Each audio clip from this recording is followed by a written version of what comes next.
welcome and thanks for taking the time to speak to us today. We really appreciate it.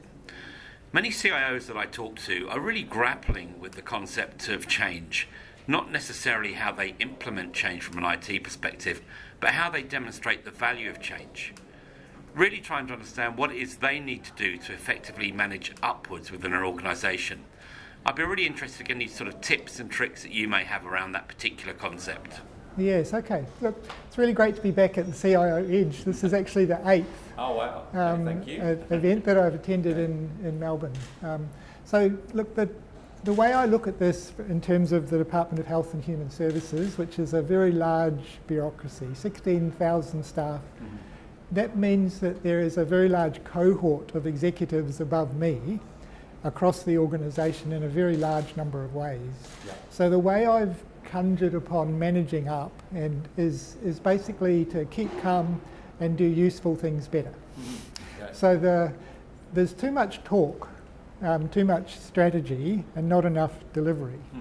So the way to build relationships with executives in the organisation is to deliver stuff and to keep calm, do useful things better. So understand what would be useful for them and deliver it. Then you've got a ticket to the next conversation. And that ticket is what builds influence and respect both ways. So without that ticket, you're just noise in their view. Okay. If you cannot deliver, you're not even worth talking to. Exactly. So when you mentioned public cloud services, Steve, and obviously from a government point of view and a government environment, were there any sort of major resistances, if you like, you faced in terms of going down the public cloud service path? Yeah. So there's an inherent resistance to change in most large organisations.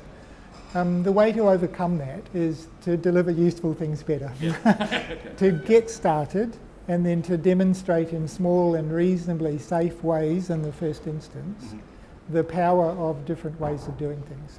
So if you can do that, then you become invited to do bigger things. We talk a lot about innovation in this industry, Steve, and obviously how important that is in terms of driving change and driving new approaches to IT and indeed business outcomes. What's your views on really how organisations can more successfully look on innovation in terms of driving more positive perceptions around innovation and how they can invest more effectively to innovate rather than increasingly spending more amounts of money on keeping the lights on? So everybody in the organisation wants to do their job better and do useful things better. That's a human characteristic to want to improve things. The main barriers to innovation are worrying about making mistakes and worrying about the fact that things will happen that are outside of their control. So cadence, the basic idea of upping cadence, delivering things in smaller doses more regularly, is also the way to drive and support innovation. Because what you're doing is dividing innovation up into smaller bite-sized pieces. And those bite-sized pieces are easier to digest in a way, and they're also less risky. And they deliver what I call compounding organisational learning, which is the idea we all learned in primary school. Put $1 in your bank account once a month, not $12 in at the end of the year because you get compounding interest. The same thing applies to driving innovation. So if you deliver innovation in small doses regularly, then you get the compounding organisational learning effect. People find out what works and what doesn't, and they learn what works and do more of that. And that's the way to drive innovation and build confidence in execution. It's interesting, isn't it? Many CIOs we talk to are really grappling with how they can innovate when they still have a very heavy reliance on legacy systems, legacy hardware, legacy software. They typically try and think about how we can take a whole of IT approach to reducing dependence on legacy. You mentioned that taking more of a step-based approach to innovation can actually have better outcomes in the long run. Could you expand on that a little bit for us, please? Yeah, so in the Department of Health and Human Services, we're running about 50-50 at the moment in terms of amount of money spent maintaining the status quo versus doing new IT projects. Yeah. So it's an extensive commitment to modernisation and to building out net new business systems in the cloud services environment with our platform plus agile approach. So it does work, but it's all about understanding how to work out ways to make stuff happen and then apply that power to bigger and more difficult problems. Okay. So our big legacy systems are still our biggest unsolved problems.